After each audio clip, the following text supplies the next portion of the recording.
Imagine building a treehouse to escape from the world. A secret place nestled in the branches where you feel untouchable. But what if something was already waiting up there? Something you didn't invite. Treehouses are supposed to be places of wonder and freedom, but for some they became prisons. Or worse. These are not childhood fantasies. They're chilling real stories that happened high above the ground. Hi guys, welcome back to the channel. In today's chilling episode, we explore 3 terrifying true stories involving treehouses. From childhood fears turned real to mysterious entities lurking in the trees, these stories will take you back to a place you thought was safe, only to show you how quickly everything can go wrong. Let's jump into it. Story 1. The Face in the Hatch by Kevin Brooks. When I was 11 years old, my dad, a skilled carpenter, built me the most incredible treehouse you could imagine. It stood deep in the woods behind our rural Kentucky home, nestled high in the branches of an old oak tree. This wasn't just any treehouse. It had 4 walls, a proper roof, and even a little hatch entrance in the floor.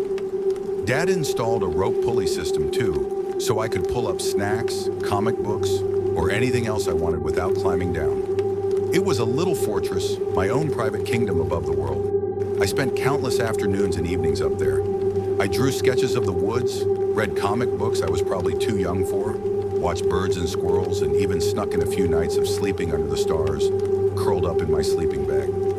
The treehouse was my sanctuary, a place where I could escape from everything.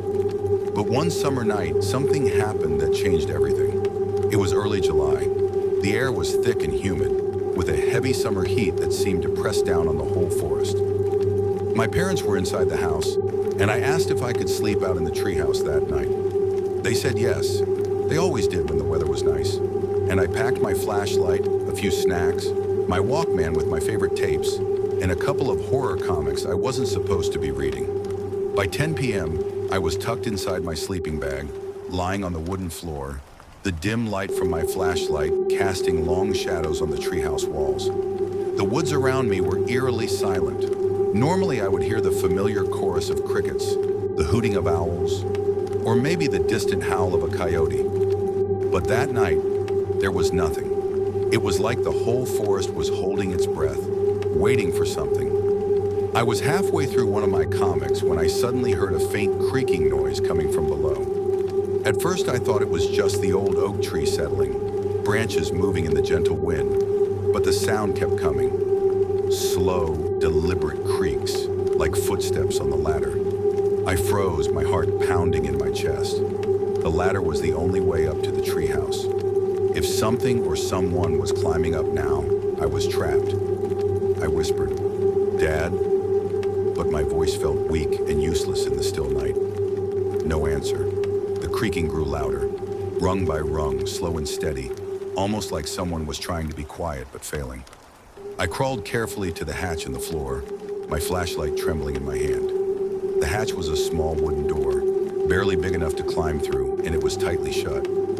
I pressed my eye against the crack in the hatch, heart hammering, expecting to see my dad or maybe a curious animal, but there was nothing. Just pitch black darkness staring back at me. I pulled back, suddenly feeling breathless, too scared to stay still. Then, just as the creaking stopped, the hatch slammed open violently from below. I screamed and jumped back against the far wall, dropping my flashlight. It clattered loudly on the floor, and when I grabbed it again and shined the beam into the hatch opening, there was no one there. The ladder was empty. My legs felt weak. I wanted to run, to get away from this place, but then I saw it. Right at the edge of the hatch opening, gripping the wood with pale grayish fingers, was a face. Not my dad's face. Not even human. Its eyes were enormous, round and glassy, reflecting my flashlight's beam like a pair of eerie lanterns. The mouth was stretched into a grin too wide for any normal face. Too many teeth, jagged and sharp, like a predator waiting for its prey. And that smile, it was chilling. I froze, unable to scream again, or even move. The face stayed there, just staring at me, smiling. It felt like it was watching, waiting for me to do something, but I couldn't even breathe. Suddenly, the hatch slammed shut with a bang that made my ears ring. The whispers of the forest came rushing back, and everything seemed normal again. as if nothing had happened. I don't remember how I got down from the treehouse. I don't remember running through the woods back to the house. I only remember waking up the next morning in my own bed, drenched in sweat, with my mom sitting beside me, stroking my hair and asking what was wrong. I tried to tell her about the face, the fingers, the hatch slamming open, but she just gave me a worried look and told me it was probably just a nightmare. She said sometimes the mind can play tricks when you're sleeping outside, that it was probably just my imagination running wild. But I knew better. That day, my dad climbed back into the treehouse to check for anything strange. He looked around for footprints, claw marks, or signs of an animal, but there was nothing. No evidence of anyone or anything else being there. Just an old oak tree, creaking in the breeze. Creaking. After that night, I refused to go back to the treehouse. I was too scared, not just of the face or the fingers, but of what that face might mean. Something dark and ancient, something that belonged to those woods, watching from below through that little hatch. Years later, I still get nightmares about that night. Sometimes I dream that the hatch opens again, and that terrible face is waiting, grinning, ready to pull me back down into the darkness beneath the tree. I've never told anyone else about it, not my friends, not even my parents. I don't know what that thing was or why it appeared to me, but I do know one thing. Some places, no matter how safe they seem, hold secrets best left undisturbed, and some doors should never be opened. Story 2, The Whispering Treehouse by Lucas Martin. When I was about 12 years old, my friends and I decided to build a treehouse in the biggest oak tree behind my house. It was the kind of tree every kid dreams about, towering strong, with thick branches that spread wide like a natural fortress. We spent weeks collecting old wood from the neighborhood, nailing planks together, painting it, and adding little touches like a rope ladder and a small window. That treehouse became our private sanctuary. Every afternoon after school, we'd rush outside and race to the treehouse, bringing snacks, comic books, and flashlights. It was where we shared secrets, planned adventures, and escaped the worries of the world below. There was something magical about being up there, surrounded by leaves and branches, feeling like you were on top of the world. At first, it was all fun and games, but as summer began to fade and the days grew shorter, strange things started happening. It wasn't anything obvious at first, just small things, like hearing noises when no one was there, or the faint feeling of being watched.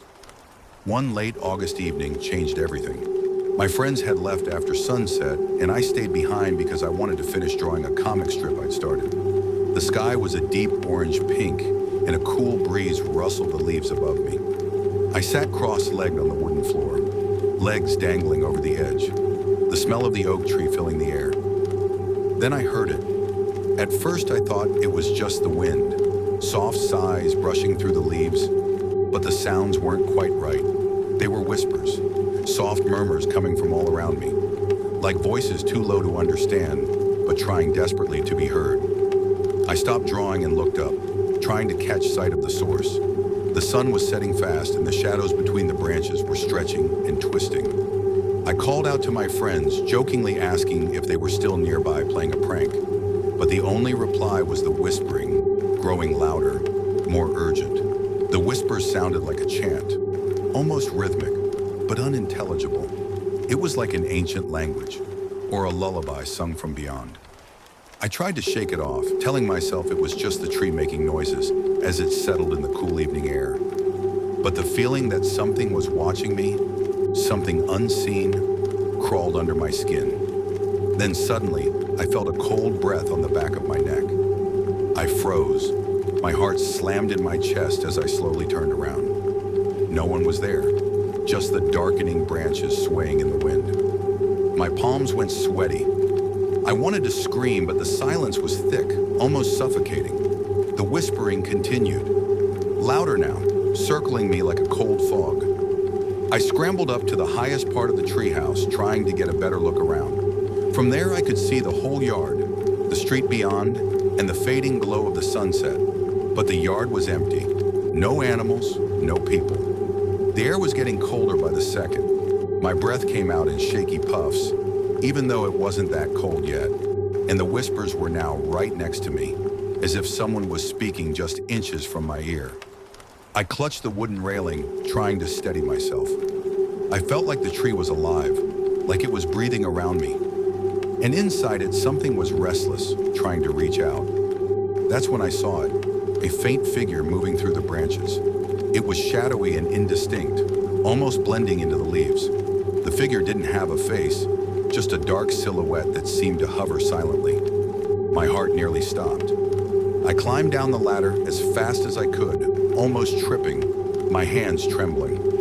When my feet finally hit the ground, I ran straight inside the house and slammed the door behind me. The whispering stopped instantly. The silence was overwhelming, as if the tree itself was holding its breath. The next day, I told my friends about what happened. They didn't believe me at first. Some laughed, others said maybe I had imagined it. But a few admitted they'd heard strange noises around the tree at night. None of them had seen the figure or felt the cold breath. I started asking neighbors about the tree and the land around it. That's when I found out something unsettling. The oak tree we'd built our treehouse in wasn't just any tree. Decades before, long before our neighborhood was built, a man had died mysteriously near that spot. The story was vague. Some said he fell from the tree, others whispered darker things. The property had been empty and abandoned for years before the houses went up. Locals believed the man's spirit had never left, bound to the tree and the land where he died. Some said the oak was cursed, a place where restless souls whispered secrets to anyone who would listen. I tried to forget about it, but every time the wind blows through the trees now, I remember that night, the cold breath on my neck, the ghostly whispers, the shadow that watched me silently from the branches. I never climbed that treehouse again after that summer, and sometimes when I'm alone at night, I swear I can still hear those whispers, calling me back to the oak tree to listen to the secrets it holds in the dark. Story 3, The Hanging Rope, Ethan Graves. My grandfather's cabin sat tucked deep in the Appalachian woods, so remote that phone signals disappeared halfway up the dirt trail. It was the kind of place where the silence pressed on your ears, where the trees crowded close together and the forest always felt alive. I visited every summer from ages 8 to 16, and while most kids might have hated the isolation, I loved it. No noise, no city lights, just nature and old stories. Behind the cabin stood a towering pine tree, taller and older than anything around it. And nestled high in that tree was a weathered, handmade treehouse. My dad and his brother had built it when they were kids, or so the story went. It looked like something out of a forgotten photograph, tilted slightly, patched together with uneven planks, and wrapped in thick vines that had begun to reclaim it. Even though it looked unsafe, I was drawn to it. Something about it felt sacred. My grandpa was always strict about one thing, though. Don't go up there after dark, he'd warn. That tree doesn't forget. I figured it was just an old man trying to scare me into staying on the ground. But one night, when I was 15, I ignored him. I'd been restless and couldn't sleep, so I grabbed a flashlight, snuck out of the cabin, and climbed up into the treehouse. The air was thick with fog, moonlight barely piercing the trees. The forest was completely silent, no wind, no insects, nothing. That kind of silence should have been peaceful, but it was the kind that made your skin crawl. As I sat on the floor of the treehouse, legs hanging over the side, I aimed my flashlight around, watching the beam slice through the mist. That's when I saw it. A thick rope hung from a branch just 10 feet to my right. It swung gently, even though the air was dead still. The knot at the end was unmistakable. A noose. I froze. It hadn't been there before. I'd climbed this tree dozens of times, and this wasn't some swing or climbing rope. This was intentional. Wrong. I slowly moved the flashlight up the rope, expecting, dreading, to see someone above me. But the branch was empty. Then I heard something move in the brush below. I turned off the flashlight instantly and crouched, peering through the slats in the treehouse floor. At first I saw nothing, but then, emerging from the shadowed woods, came a figure. He was tall and impossibly thin, with shoulders hunched like they carried some enormous weight. He wore an old-fashioned, torn-up suit, something out of the 1930s or 40s. His face was ghastly pale, and around his neck was a deep purple ring, like a bruise or a burn. or a scar. He stopped directly beneath the noose, didn't move, didn't breathe, just stood there, head bowed. Then slowly he lifted his face. His eyes met mine through the slats, and I felt this crushing sensation, like cold hands wrapping around my throat. I fell backward, gasping, clutching at my neck as if something invisible was strangling me. I couldn't breathe. My flashlight rolled across the floor and flickered. My vision swam. Then just as suddenly, the pressure vanished. I coughed, pulled myself up, and shined the light down below. The man was gone. The rope was still swinging, much faster now. Panic took over. I clambered down the ladder so fast I slipped halfway and hit the ground hard, scraping my arm. I bolted back to the cabin, slammed the door, and locked it. I didn't tell my grandpa that night. I was too shaken, too unsure of what I'd just seen, but I couldn't sleep. The next morning, I went back out with him to chop wood. As casually as I could, I asked, "Hey, Grandpa, do you remember that old noose hanging by the treehouse?" He froze mid-swing with the axe, turned slowly. "You saw it?" he asked. I nodded. He set the axe down and sat on a stump. "That rope's been there a long time, since before your dad left for college." He told me the story. When my dad was 16, his best friend James McCullen had started acting off. Said he heard voices in the woods, whispers when no one else was around. He claimed he saw someone hanging in the tree outside the cabin. Every single night. My grandpa didn't believe him, thought it was just teenage drama. Until one morning, James didn't come down from the treehouse. My dad went up and found him hanging from that very noose. No suicide note, no warning, just a lifeless body swaying gently in the summer breeze. After the funeral, they tried to remove the rope, cut it down several times, but it always came back. Different branch, same knot. Eventually they gave up. "It's not just the rope that comes back," my grandpa said quietly. "Sometimes people see him too." That night, I didn't sleep again. I just lay in bed, staring at the ceiling, ears tuned to the wind outside. And somewhere in the distance, I swore I heard the wood of the treehouse creak, like someone was walking on it. For the rest of the summer, I never went near the treehouse again. The rope remained, a silent, swinging reminder. And every so often, I'd catch movement near the pine tree, just a shadow or the feeling that someone was watching me from high above. Years have passed, and my grandfather has since passed away. The cabin still stands empty now. Sometimes I think about going back, just to see it again. But I can't bring myself to, because I know that rope is still there, and I know he's still hanging, waiting for someone else to climb up and look. Thanks for watching. If you like this video, please like, share, and subscribe to our channel for more creepy stories. Which of these true stories gave you a chilling experience? Let us know.